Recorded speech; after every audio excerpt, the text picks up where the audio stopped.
কসবা কাণ্ডের পর বিস্ফোরক রজন্না হালদার বলছেন যে দক্ষিণ কলকাতার নেতারা নাকি এই বিষয়ে জানতেন। টিএমসিপিতে মনোজিতের মতন অনেকেই রয়েছেন যারা এই ধরনের কাজ করেন। জবাব চায় বাংলা, একবারে বিস্ফোরক মন্তব্য করেছেন সাসপেন্ডেড তৃণমূল ছাত্র পরিষদের নেত্রী অর্থাৎ রজন্না হালদার। দেখো, আজকে এই ঘুঘুর বাসার জন্য কোথাও না কোথাও গিয়ে আমরা প্রত্যেকেই দায়ী, এবং এটা একদম কড়া ভাষায় বলা আমার নিজের সাফাই গাইবো বলবো না, কিন্তু আমার নিজের উপলব্ধি আমি এটা বলতে পারি। মনোজিৎ মিশ্র যাকে নিয়ে আজকে এখানে আসা বা এখানে যাকে নিয়ে কথা বলার জন্য আমরা এসেছি, তার বিভিন্ন পুরনো অ্যাক্টিভিটিতে এই মানসিকতা, এই কুরুচির মানসিকতার পরিচয় পাওয়া গিয়েছে, এবং সেটা সম্পর্কে আমি যতদূর মনে করি প্রায় তৃণমূল ছাত্র পরিষদের প্রত্যেকেই, আমাদের দক্ষিণ কলকাতার প্রত্যেকেই অবগত কিছু না কিছু জায়গায় ছিলেন। তারপরেও কি করে সে কলেজে থাকতে পারলো, তারপরেও কি করে সে এত বড় পোস্ট হোল্ড করতে পারলো?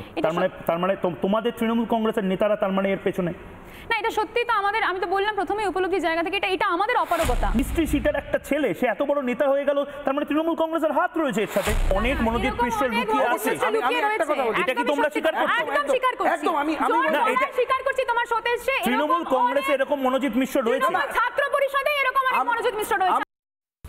কসবা কাণ্ড নিয়ে যখন জোর শোরগোল পড়েছে তখন একের পর এক শাসক নেতা তাদের মুখে কুকথার পরে বিতর্কের পরে একজনের সুর বদল তো অন্যজনকে শোকজ করা হলো। প্রশ্ন এখানে, শোকজ করলে কি বিতর্ক থেমে যাবে? অন্যদিকে যাদের মুখে কুমন্তব্য শোনা গেল অর্থাৎ কল্যাণ ব্যানার্জি, মদন মিত্র, তাদের জোর সমালোচনা এখন বিরোধীরা। একজন বন্ধু যদি বান্ধবীকে রেপ করে তাহলে সেখানে নিরাপত্তা কি করে দেবে বলুন তো আমাকে? কলেজের ভেতরে যদি করে সেখানে পুলিশ থাকবে কলেজে?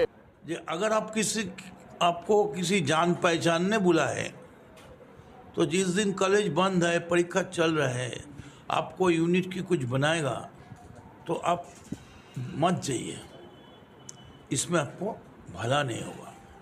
वो लड़की अगर नहीं जाता तो ये घटना नहीं घटते थे।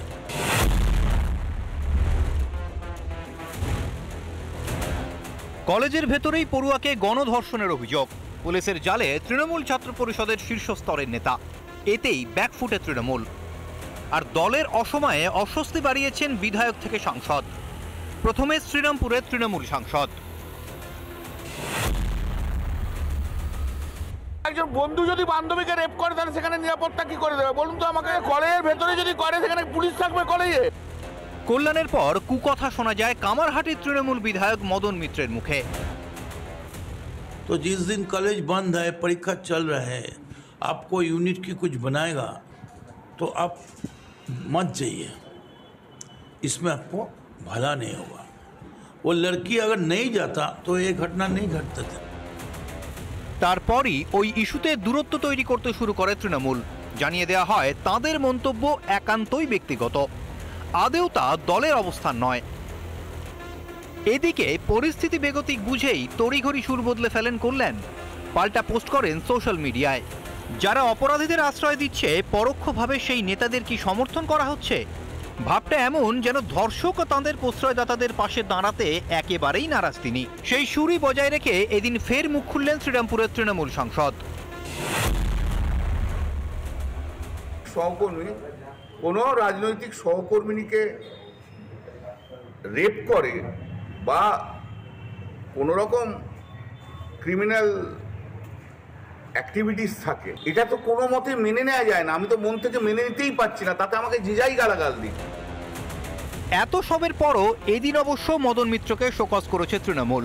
3 দিনের মধ্যে জবাব দিতে নির্দেশ দিয়েছে ঘাসফুল নেতৃত্ব।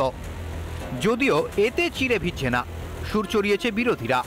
মদন মিত্র থেকে শুরু করে যে সমস্ত তৃণমূলের সাংসদ বিধায়করা এই ধরনের মন্তব্য করছেন তাদেরকে বলুন বাবা সেজে প্রবচন দিতে বলুন। না তো তার কাজ হচ্ছে আইন শৃঙ্খলা ঠিক আছে কিনা সেইটার ব্যাপারে প্রচেষ্টা করা। মেয়েটি বান্ধবী নিয়ে কলেজে যাবে না যাবে তাই হয় নাকি? ব্যানার্জি কমপক্ষে ভদ্রতাই হয়েছে, কমপক্ষে সময় এসেছে এই ধরনের অপরাধীদের যে পার্টি, সেই পার্টি থেকে নিজের সম্পর্ক দূর করুন, নাহলে সারা জীবনের যে কীর্তি সেটা নষ্ট হয়ে যাবে। প্রথমে কুকথার ফুলঝুরি, বেগতিক বুঝেই কেউ শটান ভুল বদলে ফেললেন, আরেকজনকে শোকজ করেছে দল। কিন্তু যা হওয়ার তা তো হয়ে গিয়েছে। নারীদের সম্মান নিয়ে তৃণমূলের মনোভাব ঠিক কি সেটা যেন আরও একবার সামনে চলে এসছে মদন কল্যাণের সৌজন্যে। রিপাবলিক বাংলা। নানা ধরনের কন্টেন্ট দেখার জন্য লাইক করুন, শেয়ার করুন আমাদের ফেসবুক পেজ, সাবস্ক্রাইব করুন আমাদের ইউটিউব চ্যানেল। পাশাপাশি অন্যান্য ব্রেকিং নিউজের জন্য অবশ্যই চোখ রাখুন রিপাবলিক বাংলায়।